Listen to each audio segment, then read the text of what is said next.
Hey everybody, Matt here, Hollywood's Garage, and on today's episode, we will change an external transmission filter, drain a little bit of transmission fluid from overfilling it from the previous episode, and just getting started. Isn't this how you do it?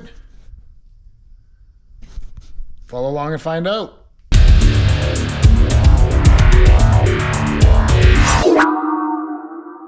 In all seriousness, if you watched a couple videos ago, and then even a little longer ago, changed the heater core in this truck. Kind of did it the cheating way and just cut the tubes that went all the way to the firewall and just put in spliced in rubber hoses, which I can actually show you here, right there. You see top and bottom one there. There you get the better light. There you go. So second time taking this dash off to tighten those up. I'm scared to over tighten them, right? Because they're just rubber hose, and I don't want to like crush the aluminum tubing, which I don't think it would, but so this time I gave them the beans. I have a pressure tester on it now on the system. Problem is, it's an Amazon cheapie. So can you trust it? I don't know. I've been holding pressure now, or not really holding, but I've been down. I had it at 19, and now we're at what? Oh, just above 18. So, and I've tightened those things up. I could probably go like another quarter turn, but I don't know what we're gaining on that. I'm just gonna chalk it up to the filter. But anyway, well, that's pressure testing. We'll let that just stay on there. We're changing the an external transmission filter. So these trucks, aftermarket from Ford, actually, it's a Ford option. You can install a aftermarket transmission filter. Actually goes from the transmission to the cooler. So the filter actually sits in the bottom of the bumper, or sorry, inside the front bumper. So what you're gonna see is here, there's the filter, there's the part number there, 2W4P7B155BC. There's their, got your flow on it, their patent number, half inch. You can buy this as a kit still. You can buy just the filter once you have the kit as well. This truck came with it. It still does a heavy haul kind of transmission filter to help with that. But I think this truck previously, the owner did a lot of hauling with it. Hence why, the transmission needed swapping, and the body's in really good shape. It was just this, I guess, hauler around. I think it might have been a farmer for all I know. I don't know. Either way. So down here, you'll see in the front of the bumper, there's the filter there. And then there's your two lines. Super simple to change out, right? So those hoses come with the kit when you go to buy the kit. So it hoses up to the transmission cooler here. And it goes down underneath here, and it connects into the factory line.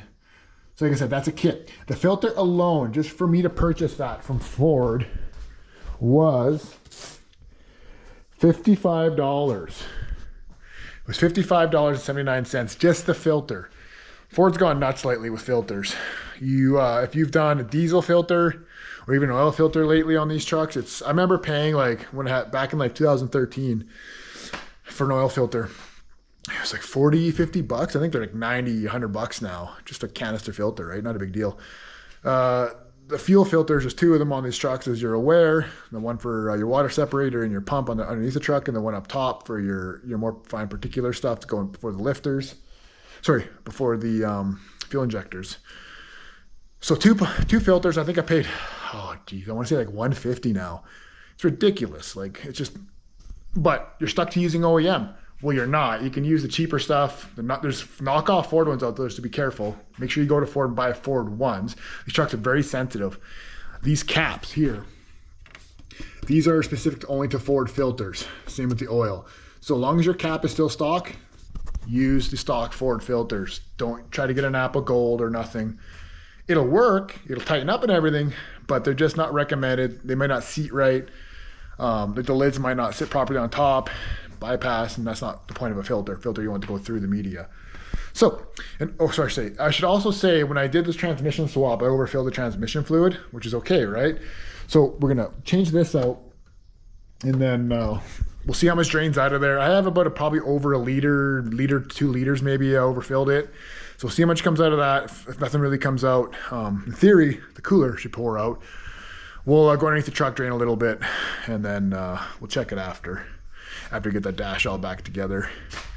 But yeah, we'll get started by, I'll set you guys up so you can watch me take that filter off and see how much fluid comes out. I don't know why, but when the guy put these hose clamps on, he put it so like you have to come from underneath to do it. It would be nice if they were just up top, weren't they?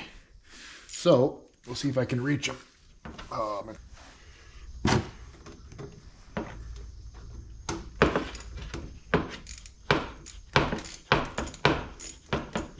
There's one. Maybe I'll spin these after. Why would you put them down? I'm sure they're just kind of stuck on there. I do have a bucket underneath, as you can see. So we'll see how this goes. Oh man, you had that on there.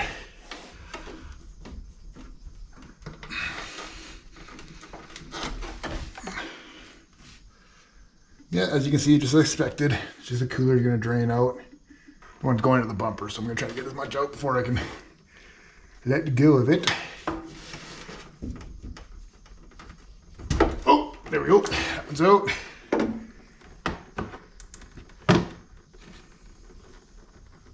Make sure we install it at the back, same orientation. Let's turn these hose clamps if I can. There we go. There's one. There's two.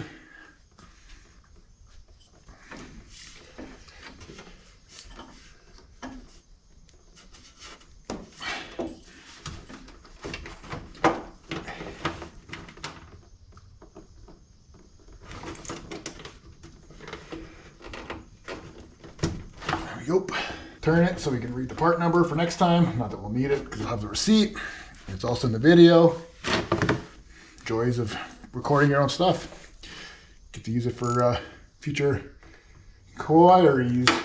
So these are just plastic, so don't over tighten these like I'm trying to do on my heater core, which are aluminum. There we go. Easy change, not too messy. That's how much came out. There's the old filter there. A little bit of brake clean still trying to drip it in there. So now we'll go underneath and we'll just drain a liter or so. I don't know, we'll guess. Go from there. It's like I knew what I was doing. Grab the 13 mil was my guess. Yeah, it's a good guess.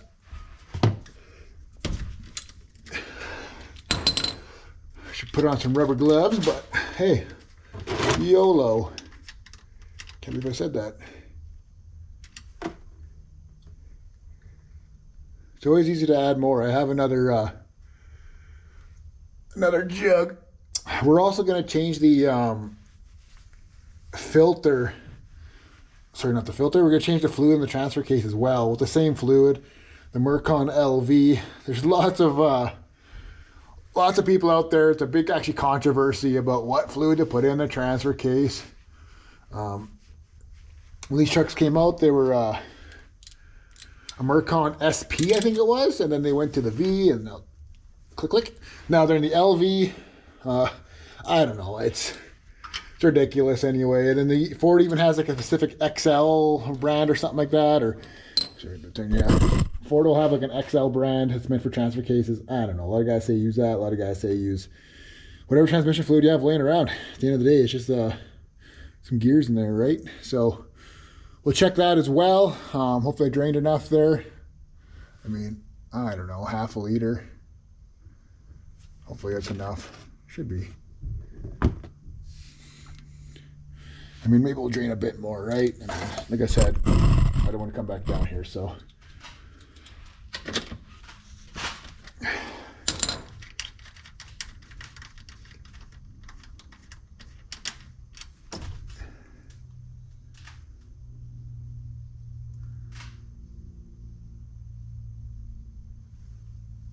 Let's call it that. That was a little messier than last time.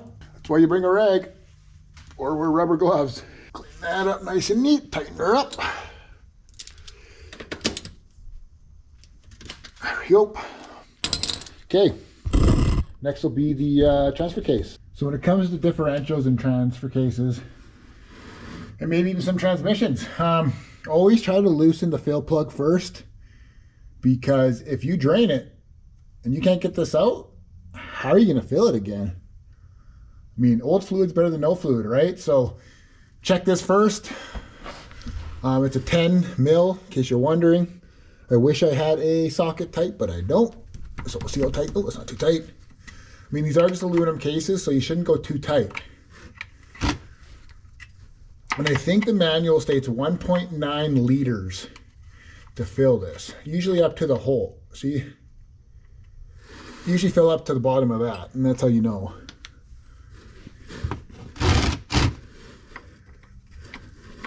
So now we'll do the drain. Do the drain, knowing that we our fill is going to work. So we'll see how much this jets out. Oh no, that sucks.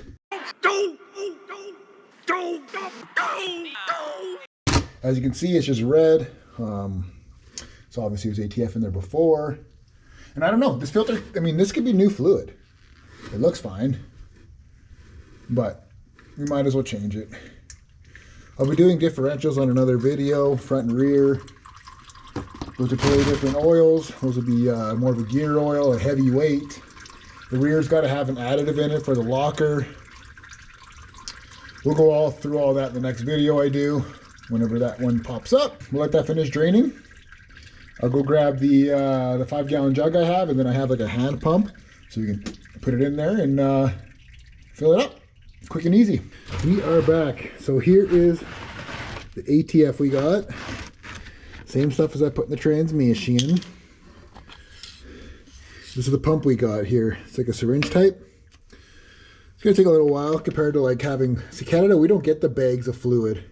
They can just squeeze in. At least I'm not aware of it.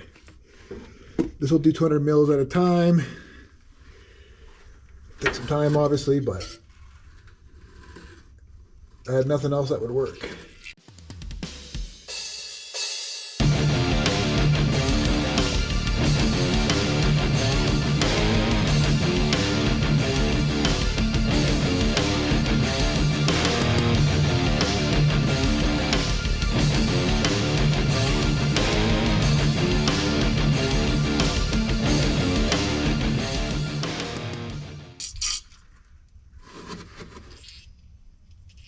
There we go. Perfect.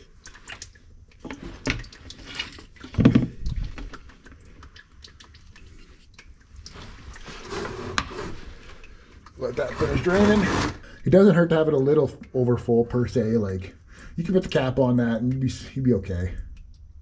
There's a vent line that connects from the top of the transfer case to the transmission. So there's always equal pressures between the two. FYI, I know it's just a side tidbit, doesn't really pertain to this, but just a little tidbit there. I mean, all this depends on if your truck's sitting level and stuff, right? You put a leveling kit on this truck and the 2-inch in the front.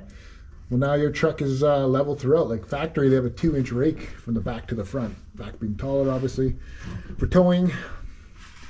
So, you know, this, I mean, I don't think level really, like, exactly has to be perfect because of all the variables that can happen. But I guess when Ford makes a truck, they make it to how it leaves the factory, which will be the 2-inch rake. So that would be the only difference. Okay, that's how you do a fluid change on a transfer case. Yep, we're good. Like I said, that's an aluminum case. This is aluminum, so you don't want to over tighten that and strip that, because then you're in a world of trouble. Probably have to put a, if you were to strip it, I don't know what you do. You'd have to go oversize. Either there's enough metal here, you can go oversize with a bigger plug, or maybe put like a thread cert in. But you don't want to be there. You don't want to do that. So just wrist tight, not even elbow tight, wrist tight on that one. Okay, guys, let's go back and see how our I guess our possible coolant leak is doing. See if I fixed it. Got it wrapped up. Got the dash back together. I think I still may have a coolant leak there. I tried diagnosing it more than just those connections, because those are tight. Like, I don't think that's it. Those are the tightest I've ever put them. So maybe it's the actual heater core, like, down inside. I never took the actual heater core out, because that would make me drain the coolant and all that. Either way, if it's broken, I can't have a part today for it. So I did take out the grid heater though. Not the grid heater, is a supplemental heater right beside it. I took that out to look inside. It was dry. Obviously, still not the best taking the whole piece out. But it's not as good as taking the whole, I guess, heater core out and taking a look. But that's my only next thing is the actual heater core shit to bed. So I pressure tested it at 16, 17 it held. So we'll see how it looks for the next little while. And then here is my ATF cold. If you look, it's just halfway up there on the C. So pretty much right about tip of my finger, right about there. So we are good. We drained just the right amount. It's kind of crazy how the cold is so low on these trucks, and then you flip it around and it's so high on the hot, right? So crazy how much that expands. Must be that synthetic they have in there. So yeah, there we go, guys. There's a wrap up on me trying again to fix a coolant leak that I created by changing the heater core, and then changing the transfer case fluid, and then changing that supplemental second ATF filter for the transmission. Well, hope you guys enjoyed this video. Again, I appreciate all the support you guys have been giving. Appreciate the follows. If the person hasn't subscribed yet, please just hit that subscribe button. It's free, helps me out.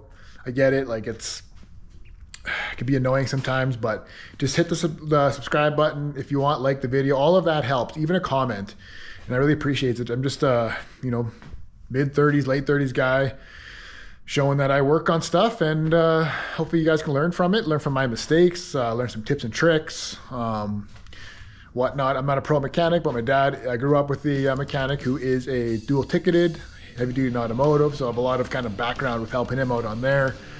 Also just doing my own work on stuff, jumping in, doing things. Like I did my LS swap and whatnot on the Ventura there by myself, built the engine, all that. So I'm here to help. If you have any questions, shoot a message, leave a comment, like, subscribe, all of that again. I know I sound like a repeating parrot at that point, but it all helps, guys. See you in the next one.